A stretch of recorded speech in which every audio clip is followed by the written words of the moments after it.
The following is a presentation of the University of St. Thomas with campuses in Minneapolis and St. Paul, Minnesota. Hello everyone and welcome to today's St. Thomas webinar. Here we have Jennifer Rogers of the Career Development Center talking about the effective job search. Jennifer. Thanks very much, Jacob, and thank you very much to the Alumni Association for inviting me and the Career Development Center to take part in their webinar series. We're really happy to reach out to those of you who are about to graduate or who have graduated. My scintillating topic today is the effective job search. May not be the most exciting and sexy topic, but it is really important. And I'm going to go through today several elements that will make you probably more effective. My job title is Associate Director of Employer Relations. I've had the privilege of working here in the St. Thomas Career Center for over 15 years, and I'm also a career counselor in the group. So let's get started, and I'll show you what's on the agenda for this time. We're going to talk specifically about how, when you begin, you really should identify the targets that you set for yourself in terms of your job search, identify what you have to offer to employers. You need to be able to do a lot of research. You have to know what your options are. Some of you may be even more interested in understanding the labor market. The search strategies, of course. We're going to talk about probably the two most common search strategies that are employed and the differences between the two. And finally, I want to make sure that you understand what career services we offer in the Career Development Center for our alumni. So this whole process begins, as this slide says, with what would you like to do?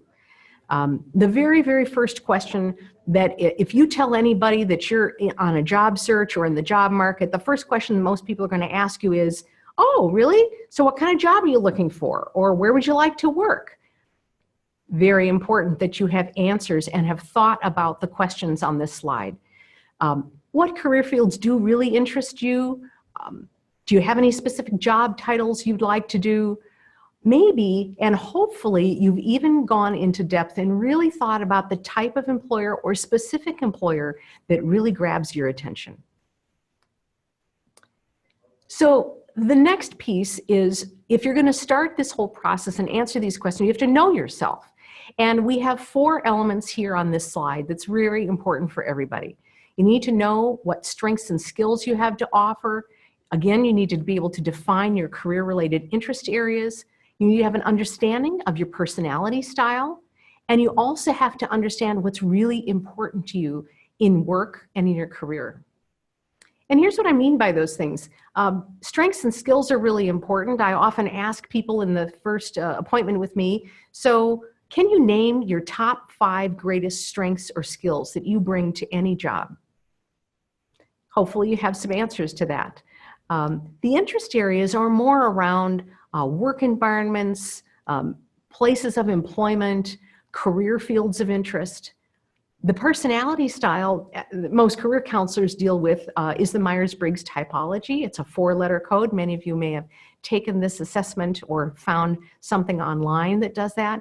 But when you work with a career counselor, we're going to tell you how your individual unique personality interfaces and impacts the type of, I would say, work environment that you would prefer, that you would be happiest in, and what natural gifts you will bring with your personality style and how that matches up with the kinds of jobs you think you're looking at investigating. And the last part is actually the most important. The work values, I call those the foundation.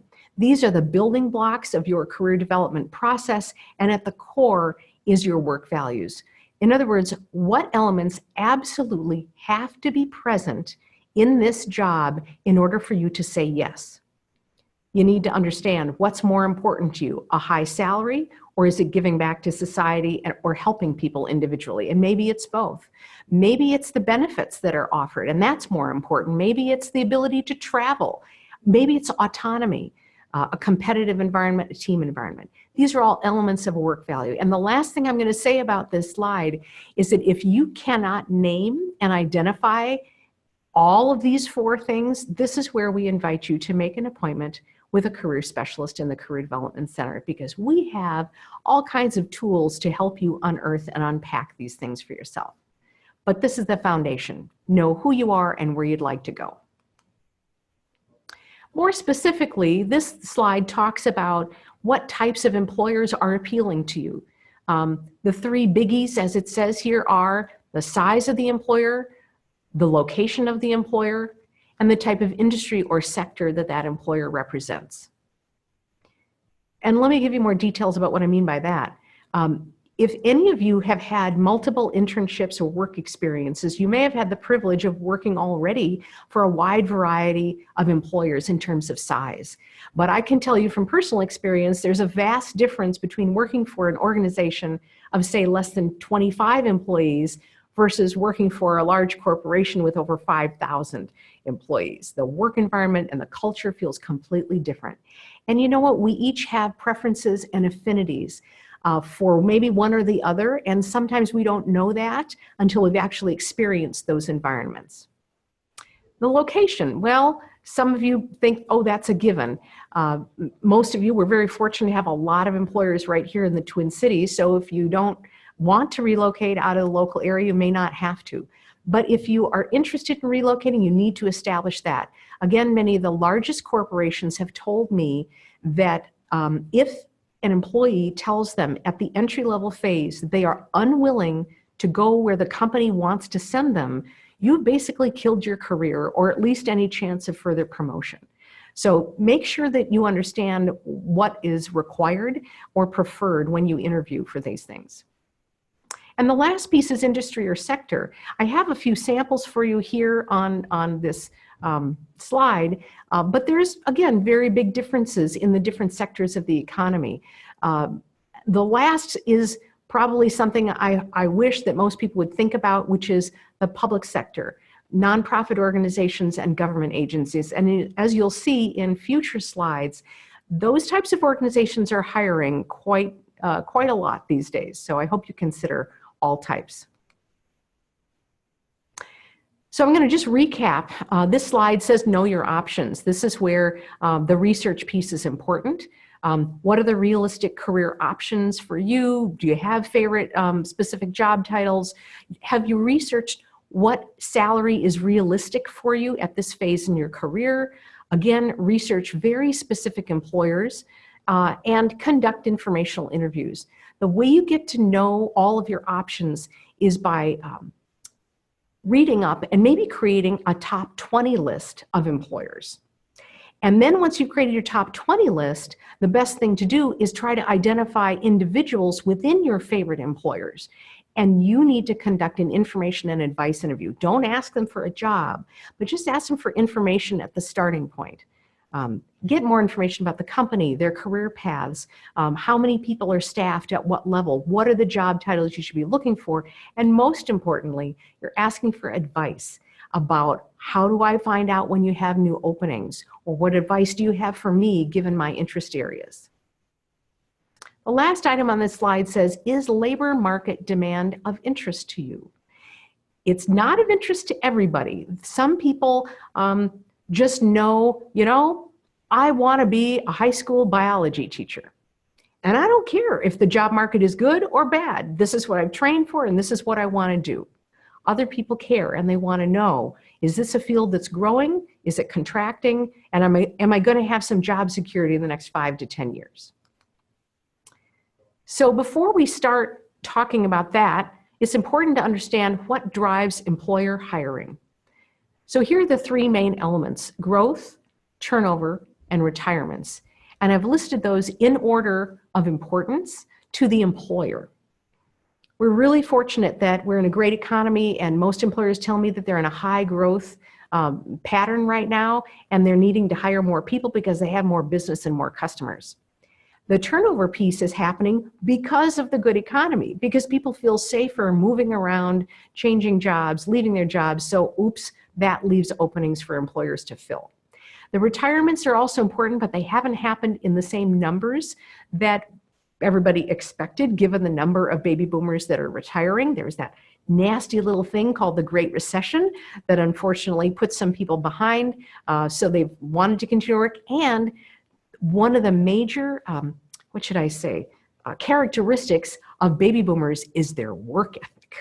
So they just aren't moving as fast. But we will talk about a couple of sectors where retirements are very important to them. So this is what we're talking about. You also might want to consider who is hiring. Certainly all size of employer are definitely hiring, but we have data from the Collegiate Employment Research Institute out of Michigan State University that tells us that particularly very small and small employers are hiring. That's because they're in growth mode. So less than 500 employees, it kind of doesn't sound small, but it is actually small in the world of the economy. And here this slide runs through very specific industries where we know there is some growth. Information services refers to computer services, really, IT. Finance, notice this is very specifically the insurance sector of finance. They're definitely hiring big numbers because the retirements are impacting insurance. Healthcare is pretty well understandable. Social assistance refers to social workers, people in professions where they're helping professions, psychologists, counselors. Interestingly, that is tied in terms of demand with transportation. So anything in terms of logistics, that would be primarily rail, plane, and shipping transport, and trucking. So anything in logistics, they're hiring. The second to last is a longer title. They're on this list consistently. Professional, business, and scientific services. We mean very specifically accounting firms hiring, again, computing services, engineering firms, legal services, and scientific research. If you have a math or science background, you are in demand. And the last on this list on this slide are nonprofits, as I've said before. The next slide goes into much more depth about specific career fields where we know there's demand. Again, I would say out of all of these five, 4 of them have been on the list in the top 5 demand for, I'd say, the last 2 to 4 years, if that may be longer. The newcomer to this list is the third point, data analytics. I can't tell you how many employers are now asking me for people with either data analytics degrees or backgrounds or certificates or skill sets or classes. And that means different things to different employers. But the most common I hear, if you've been around for a while, maybe you've heard the term market research. Well, a lot of times market research is now called marketing analytics, digging deeper into the data people are gathering on their customers. You probably heard that in the news. But there is very high demand for these fields. This slide talks about how most people find jobs, but more importantly, how recruiters are finding their new employees. The triangle on the left refers to employers' hiring strategies. The triangle on the right refers to the job seekers' job search strategies. You'll notice that they are opposite. They have an inverse relationship. And this is a problem. And this is why I'm talking to you today. So the employers I talk to tell me that the top of the left triangle says that they're spending most of their time finding their new hires through their own internal referrals, maybe internal candidates that are being promoted from within, or somebody who had an internship, or just straight networking through that organization. That's where they find the largest numbers of their new employees. But look to the right. The networking part of activities from a job seeker is usually the lowest amount of time is spent in networking activities, and that can't be that way. You'll notice at the very bottom of the right triangle, where most applicants spend the most of their time is submitting their resumes online through online job postings. We know, or actually it's been for many, many years, that approximately only 20 to 30% of people are actually truly successful just opening up a job listings webpage, responding to online ads. So that means that the majority of people are going to be more successful employing those networking kinds of activities. So let's unpack that a little bit more. Since we know now that networking is probably the preferred way for employers to find employees, let's talk about what that means. So on this slide, it says networking is key. I just said that. And what I've shared with you is a list of where do I start. Oftentimes people will ask me, well, who do I network with and where do I begin? Clearly, the first bullet says family and friends. That's where you want to start. And when I say family, I mean extended family. And when I say friends, I mean extended friends. Faculty is the second point on this slide. If you have graduated, certainly within the last few years, hopefully you've kept in touch with some faculty, and you never know. Many faculty are sometimes approached directly by past students who are now in a position to hire. So keep in touch with those faculty members. Very key, past intern supervisors. Again, even if it's been the last few years, go ahead and reach out to an intern supervisor you had even a couple of years ago. Tell them where you are, what you're looking for, and ask, even if they don't have any particular openings in their organization, maybe they can refer you to people or places. LinkedIn is going to be your key to networking. I think I've had 3 conversations in the last week with students about to graduate who say, I hear that Tommies love to help Tommies. How can I connect with other alumni who might be working either in the field I'm interested in or places where I'd like to work? LinkedIn groups are your key. The university, the Career Development Center has created a couple of groups. The one that's noted here is the Alumni Sharing Knowledge, or ASK group. We also have a couple of other groups. One is called #HireTommies, where employers are connecting with students. And of course, your university St. Thomas Alumni Association. Join those groups and get involved and start participating in conversations. And the last note here on this slide says professional organizations. There is a professional organization for every single career field that you could possibly think of. If you're not clear what those professional organizations are, again, if you've been just recently out of school, talk to your faculty members. But you have to establish some specific career fields of interest first. You can also talk to a career specialist, and we can point you in the direction of some related professional organizations. You need to show up to those events and mix and mingle with the people that are working in jobs that you might want someday. And that they have happy hours, they have trainings, they have conferences. Join if you can before you graduate, because student dues are much less than the professional dues. But that's an excellent place to network. So that concludes my networking pieces. Well, I'm not going to discount the other strategy that people employ. Even though we think 20 to 30% are successful, advertised positions are a way that people can find jobs.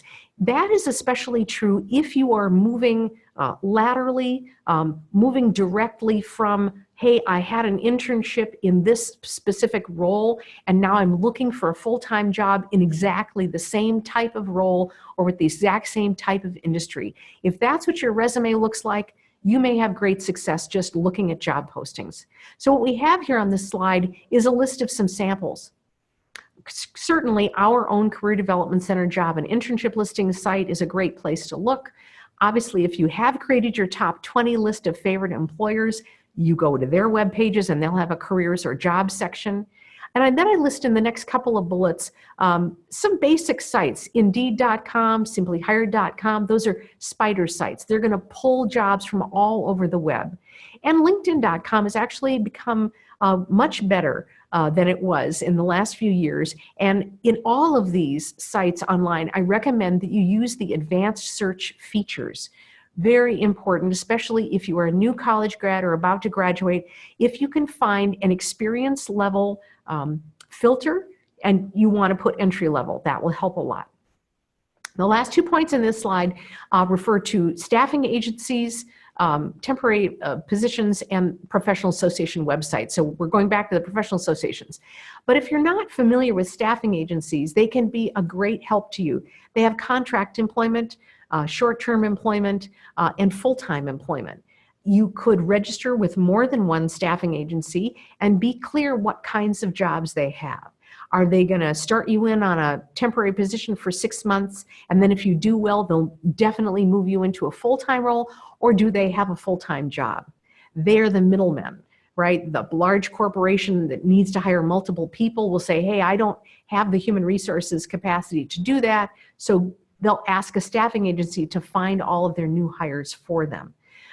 Sometimes it's just temporary. Sometimes it's a small business who really doesn't even have a human resources staff at all. And they will tap those staffing companies and say, hey, I'm looking for an entry-level sales account manager role. Could you help me find that person? And again, if you don't know where to start, of course, Google is your friend, and you can certainly contact any one of our career specialists for help with that. So those are the main strategies. This slide talks about some general advice we would all give you is you need to manage this process. You need to set your goals. You need to stay organized. In other words, keep track of who you've talked to. Utilize your Outlook calendars and set up, I would say, almost like an appointment. You need to carve out time on specific days of the week that says, this is when I'm going to devote these 2 hours to my job search. You've heard the phrase, it takes a full-time job to find a full-time job. Well, that might be an exaggeration, but it certainly takes a lot of time. I really recommend using Excel spreadsheets to keep track of all the contacts you're making, and that includes both people you've actually applied with or just generally people you've had conversations with, informational interviews or struck up casual conversations. Whoever you talk to, whether it's in a formal interview or just in a casual, 15, 20-minute helpful conversation, send thank you notes. It's a great way to stand apart from everybody else, and I'll give you a hot tip.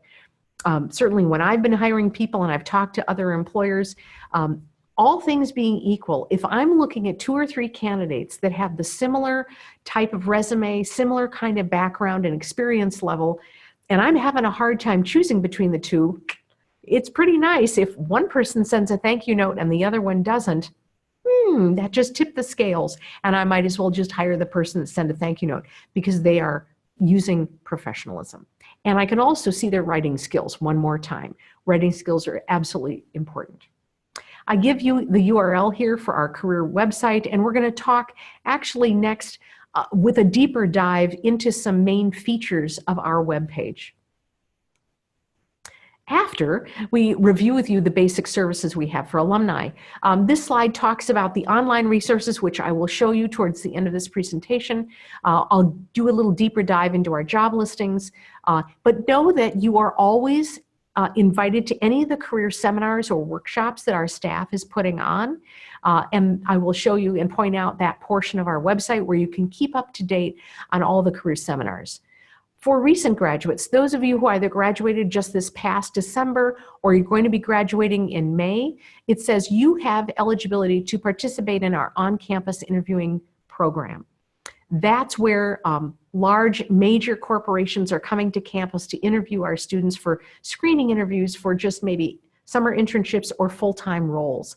So once you graduate, you will be eligible to view and apply for those positions 1 semester after graduation. The last piece on this slide refers to your Tommy Careers password. Again, I'll show you in some screenshots in a moment some of these tools. If you have a password, I think I understand that once you graduate for about 6 to 12 months, your St. Thomas email address and password is good. Once that expires, in order to utilize some of our advanced job listing search tools, in order to access our employer directory, and to make your resume available to employers that contact us, you will need a new password. And I'll show you where on our website you can request a new one. The last slide here talks about speaking with us. I've kind of talked about that through this whole process. We refer on this slide to pop-in hours and appointments. And I just want to tell you there's a difference. Pop-in hours are really quick questions. 10 to 20 minutes is probably all we'll have to talk to you about. And the hours of the day that we have available for staff to do that, it varies day to day, so you'll want to contact us. The appointments are 50 to 60 minutes long. I recommend those. The phone number is listed on this slide, and you can call that number to inquire about pop-ins and appointments. And if you're not local, if you can't just drive here to St. Paul where the Career Center offices are, know that we have Skype and telephone appointments available to you. So that's the wrap up of the main services. Like I said, I want to make sure you understand what website related features and resources we have for you, because if you're remote, this works. In the top left-hand corner, is kind of off the screen, is our web URL. It was on a previous screen, and it'll be on one of the last slides today. stthomas.edu/career development. I recommend you bookmark that.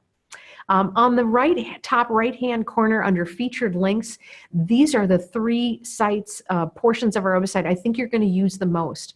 I'll go from bottom to top. The career resources section, I really recommend you dig deeply into that. We have a tab on every single career and job search topic you can think of.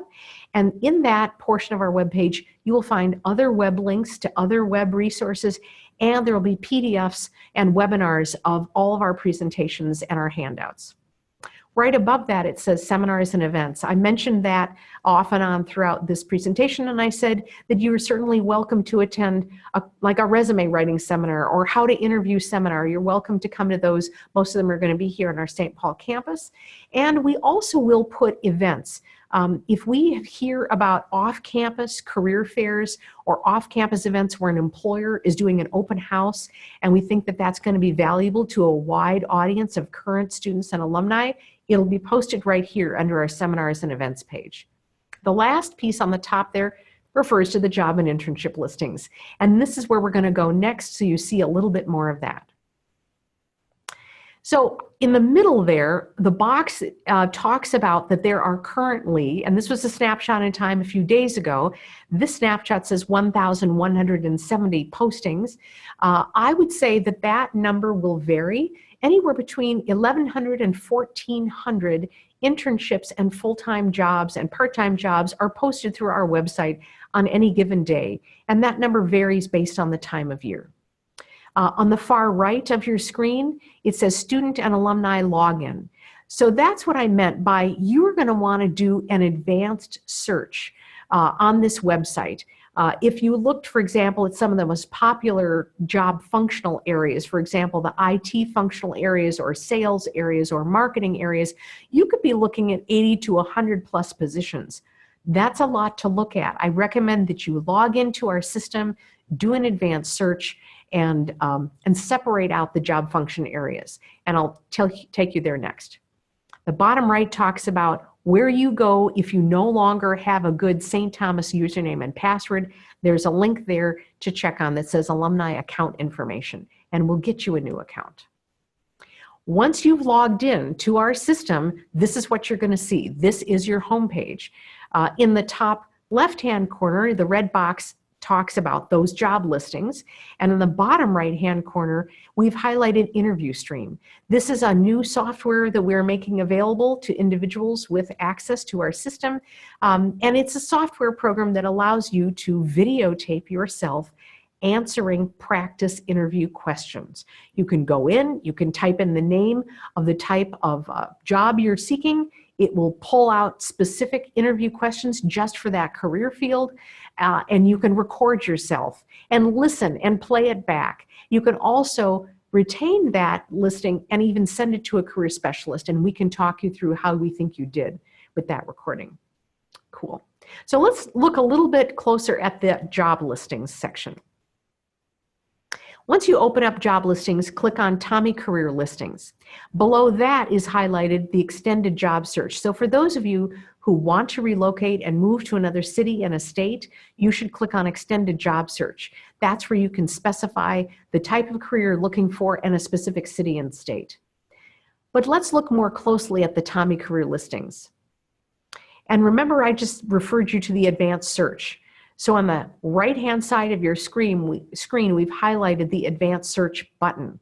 And this is what we recommend you do, is isolate. I'm just looking for jobs full-time, and I want to look at these specific career categories.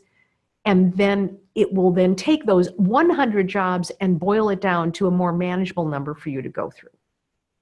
Once you've established your advanced search criteria, you'll notice the other red box that's highlighted says Saved Searches. You will have an option to save that search. What that means is that if you edit your search, you can name it, keep track of it, and then you'll see that the edit will allow you to, it says, send via email. So instead of logging into our site every other day because jobs are moving on and off, you can save the search and it will send to the preferred email address any new position that comes open that meets your criteria. Excellent. And I believe on the next slide, we'll tell you, it's a little off the screen, but on the left-hand margin, at the very bottom left-hand corner, it says My Account. That's where you can establish your contact information, your graduation month and year. And I also recommend the My Resumes and Documents. Again, in the middle of the left-hand margin, you'll notice that there will be an Add New button. So you can upload your resume into our site. Some employers will restrict applications through our system only. So if you are looking at our job listings and you see a white Apply button on that page, you had to have uploaded a resume here in order to apply for that position. That's a good thing to do. After you upload your resume, notice the other red highlighted box says Resume Books. So if you want to make your resume available for employers to find you, I recommend that you post it to one or more resume books. And this is what a resume book looks like. We have about 10 different career fields that are represented by these books, and you obviously are going to dump your resume and attach it to a book that describes a career field that you're qualified for and that you're interested in. And that's all you need to do. Where it says Submit Resume, just click the drop-down box. You've already named the resume you uploaded, and it will automatically attach that book. We're contacted most weeks and most months by employers just asking us for resumes. So it's a pretty reactive way to go about your job search, but I have heard of success stories. We finally end with, if you're on a career website, the menu bar across the top has our different audiences. And when you click on the alumni audience, this is the page you're going to see. I don't have room to show you everything, but I just want to point out a couple things to you. If you maybe are now or will be in a position to be an employer yourself, I recommend you click on Hire a Tommy and help out the current students. And then again, I referred to LinkedIn and the specific group where we are combining our alumni with our students. And there's more information when you click on this link. Alumni that join our LinkedIn group are telling the world, I want to help my fellow Tommies. I'm happy to give you an informational interview, maybe give you a job shadow, just sit down and talk to you about my employer, my career path, and just give general tips and advice from my personal experience. That's what you're going to find on that group. So I believe that that concludes most of my presentation, a formal presentation, and I'm open now for questions if there are any. Thank you. Yeah, thank you, Jennifer. Great presentation. We have a few questions rolling in for you. The first one is, you talked a lot early on about making sure an employer matches, or you have matching values with your employer or someone you're interviewing with. What are some good questions you can ask in an interview to make sure that you would be a good fit in that employer's culture? Well, I'd have to see your list of work values, but it really depends. So let's take this example. Let's say that you're not the kind of person that wants to sit isolated at a computer screen all day long, and you really get fired up with working in a team environment. So if you're in an interview situation, whether it's a formal job interview or even an informational interview where you're interviewing somebody else, make sure you ask questions about their field and about that job. So tell me, are there many opportunities to work in groups? And is this job function primarily team-oriented, or would you say that I would be mostly an individual contributor? So that's the kind of question, and that's the time to ask, again, in informational interviews or in a full-blown formal interview itself.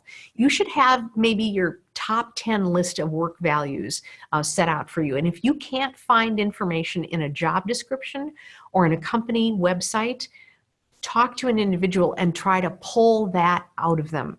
And that will help you decide if you really want to work for that employer or not. All right, thank you. Another question is, can career counselors look at resumes? Can you talk a little bit more about what resources you offer in resumes, cover letters, and application materials like that? So the question is, can we look at resumes? Yeah, can you look at them? And if so, what advice and help can you offer? Sure. The seminars that we offer, if anybody is around St. Paul, we offer a resume and cover letter writing seminar on a regular basis, if not weekly. And anybody's welcome to attend those. Those seminars are going to presume that you're kind of at a ground level, and it's going to be a very comprehensive hour-long workshop on resume writing 101 and all the possible headers and information you can combine. Once you get beyond that entry, I'm just creating a resume from scratch, you have a draft. We have two other ways you can get specific help with your resume. I mentioned the pop-ins. I wouldn't utilize a pop-in for a resume review unless you're pretty confident and you just want one more set of eyes to take a look at this one more time. Because I said most of those pop-in times, we only have about 10 to 20 minutes to spend with you. But for whether it's a pop-in or whether you've made a full hour-long appointment with one of our staff, please bring into our office a printed off hard copy. And the other thing I'll say about resumes is we do recommend that people get advice about resumes from multiple people in their circle. Maybe that's a mentor you have, maybe it's a faculty, maybe it's somebody you know in human resources. And the career counselors in our office have many, many years of career experience, and we talk to the employers that are interviewing our students. And we also see surveys of employers, and we go to workshops where we interface with people. So you could show your resume to 5 different people and get 4 different pieces of advice on your resume. So just know that going in, and it can be very confusing. And many times there's just no one right answer. And beware of people who make it sound like there is only one right way to write a resume, because there's not. But we're happy to work with people. Oh, and if you are, again, remote and you're unable to come to St. Paul and visit with us in person, then what we suggest you do is call our phone number, make an appointment, but it'll be a telephone appointment. You get the email address of the career counselor that you're going to be seeing, email that person in advance your resume, and then basically you'll have a conversation over the phone where the career specialist can go over with you and give you specifics. We certainly can do this via email back and forth, but it's just not as efficient. It's better to have a conversation with you. So I hope that answers the questions about how we help people with resumes. Yeah, that's great. Next question is, I made a networking connection with somebody at a company I want to work for. They said they'd get back to me soon, and I haven't heard from them for a few weeks. Should I follow up with them again or wait for them to get back to me? Can you talk a little bit more about networking etiquette? Absolutely. I would say that if you asked me what is the #1 mistake that any job seeker makes, it is the lack of follow-through or follow-up, whether that's following up on an actual application or interview, or in this case, just a networking conversation or maybe a networking meeting or an email that you've tried to send out. How do I put this? I would always give professionals at least 1 or 2 weeks leeway. We're all really busy. Unfortunately, many of us have literally hundreds of emails flooding into our email boxes on almost a daily basis. So some people are better at tracking those emails. If you've emailed a networking contact your resume and you haven't heard back from them, give them a break and hunt down their phone number. If you haven't been given a direct phone line, you got to go back to basics, which is if you know the company they work for and you know the department they work for, go to the company website, look up the general phone number under Contact Us, and pick up the phone. You'll probably get patched into a general operator or a receptionist and ask if you could be connected with XYZ department, or if you have a specific name, obviously that specific name of a person. And yeah, leave a voicemail message. It's a little bit more compelling and hard to ignore a live human being and a live voice than it is an email.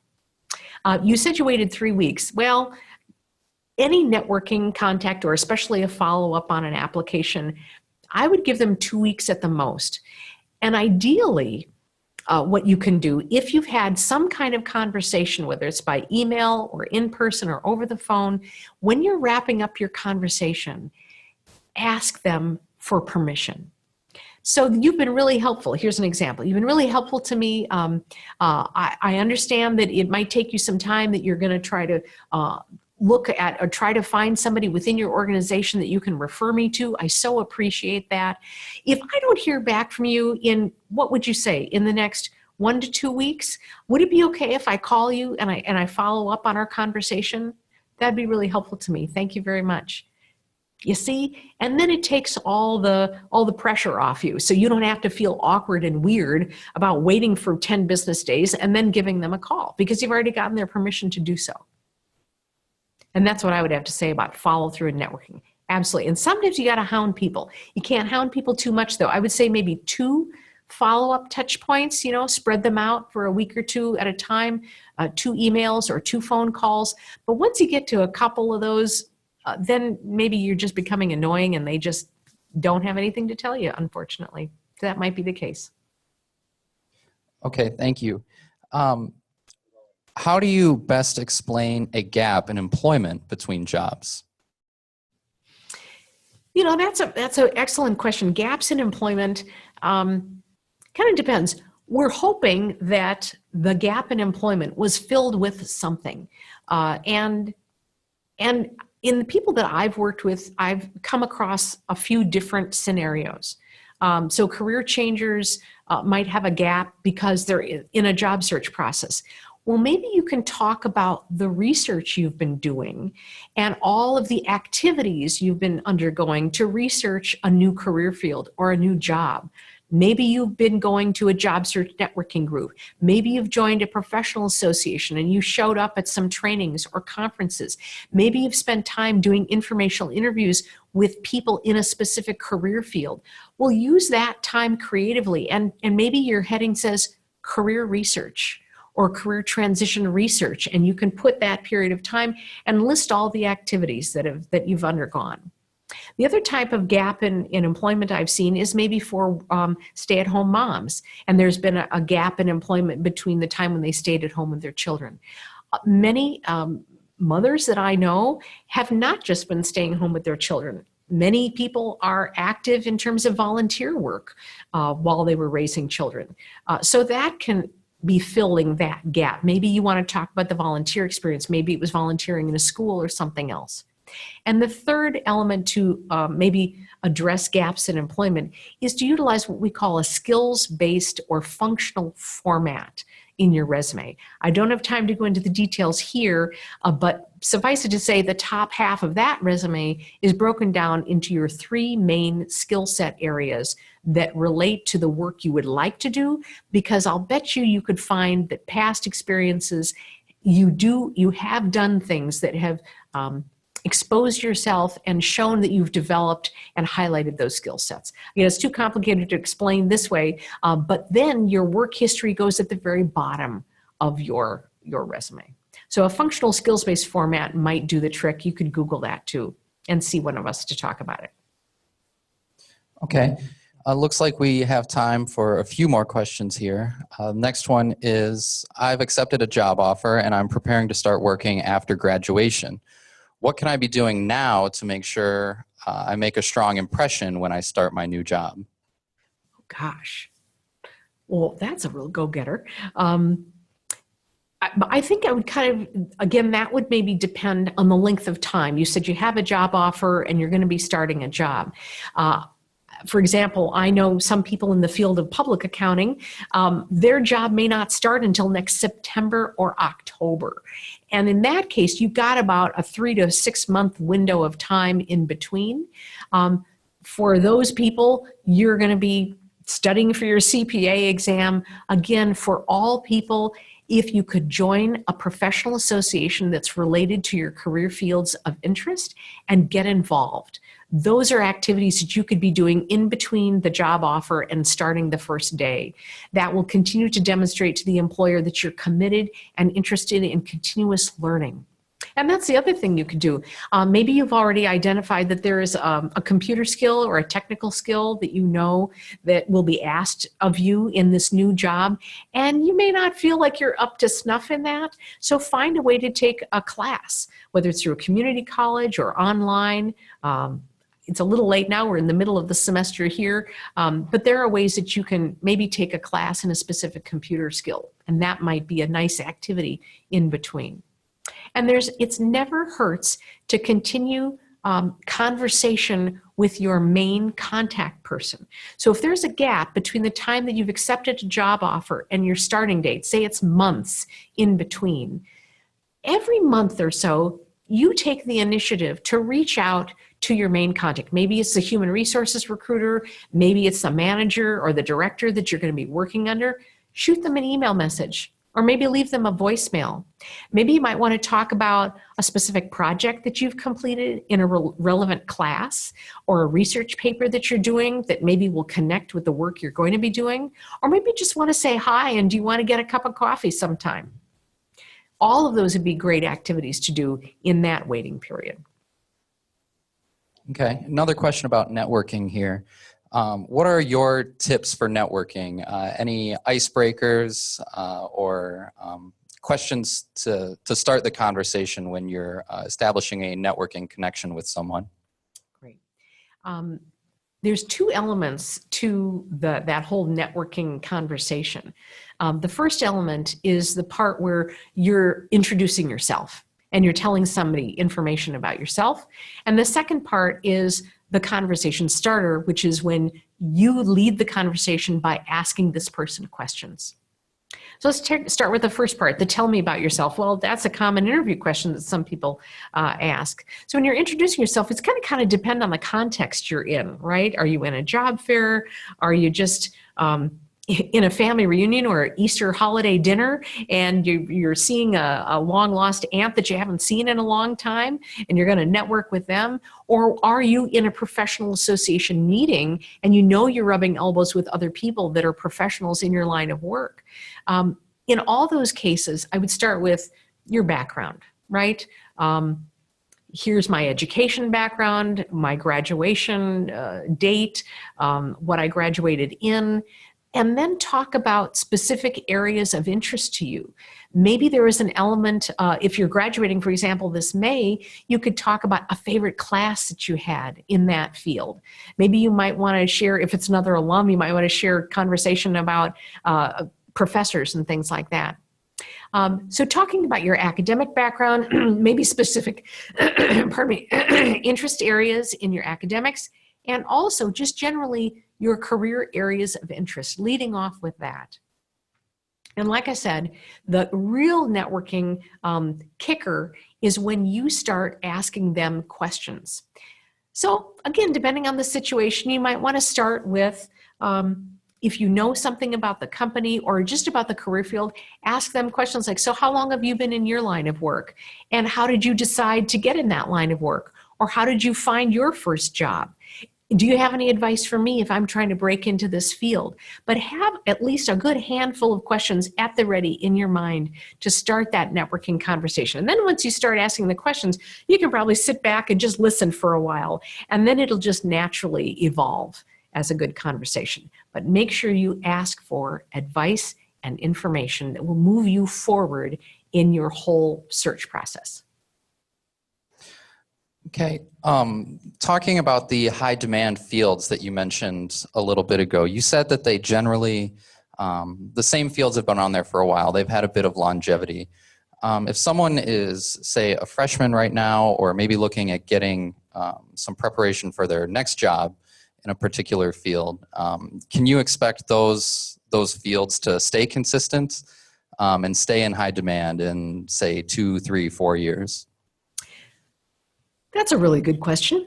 I'm trying to think. So of that list, when I showed the high demand fields, do you want me to flip back to that screen? Or it has a list of about 5 career fields that they're most high demand. I can name a few of them that have been consistent.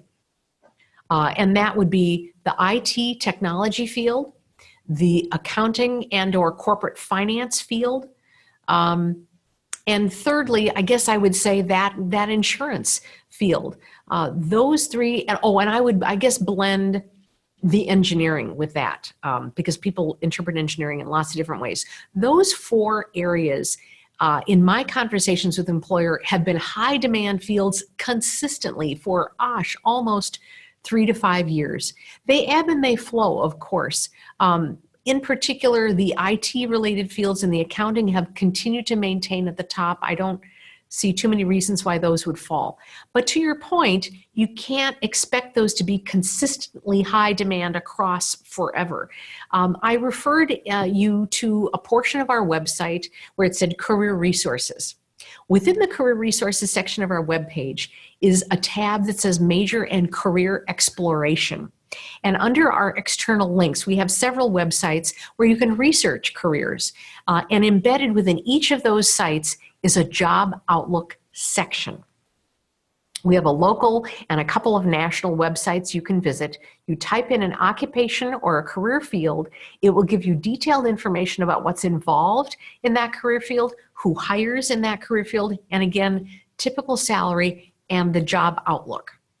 Be careful that are you looking at Minnesota-based data or are you looking at national data, right? Because if you want to stay in the Twin Cities and you're looking at a national average in terms of salary and job outlook, then you need to make sure you're drilling deeper into state of Minnesota employer information. And I also had that on a previous slide where I referred to the Minnesota deed. Actually, I don't think it made it onto that last version. But the Minnesota Department of Employment and Economic Development, if you just Google MNDEED, that's the core organization that keeps track of the job outlook and the job market here in the state of Minnesota. So those are my tips about how to track job outlook. Hope that helps. Okay, and last question here. Do you just want to talk a little bit more about the resources Career Development Center offers, specifically any other of those remote resources that you mentioned, online, digital, Skype interviews, that sort of thing, that you would recommend to viewers? Sure. I'm happy to remind people, again, if you're not local and you need services that are remote, for example, I mentioned the fact that anybody's welcome to our seminars and workshops. Again, I'm going to refer back to that career resources section of our webpage. Basically, any of the topics that you might have, how to interview, how to do a job search, how to write a resume, any common topics. In the top right-hand corner of that topic, you will have, again, you'll have access to any of our handouts, PDF formats, any webinars, podcasts, and other resources that we have for you. So utilize the career resources section of our website for that. I'm going to mention social media while I have you here. Again, I mentioned a few groups. The Career Center has LinkedIn groups, and we are pushing out information via our LinkedIn groups, particularly the University of St. Thomas Alumni Sharing Knowledge group and sometimes the Career Development Center group. Other resources, you talked about Skype-related things. Our staff are happy to meet you technically for appointments in any way that helps you, whether it's a telephone or a Skype-based or even Google Hangouts, depending on which career specialist you get. We can do those remotely with you as well. You just need to tell the receptionist when you call what you need and what you'd prefer, and give us your contact information so we can talk to you about that. So I think those are the major remote services, and any portion of our website. As you can see, job listings are available at any time online. Let me know if I've forgotten anything.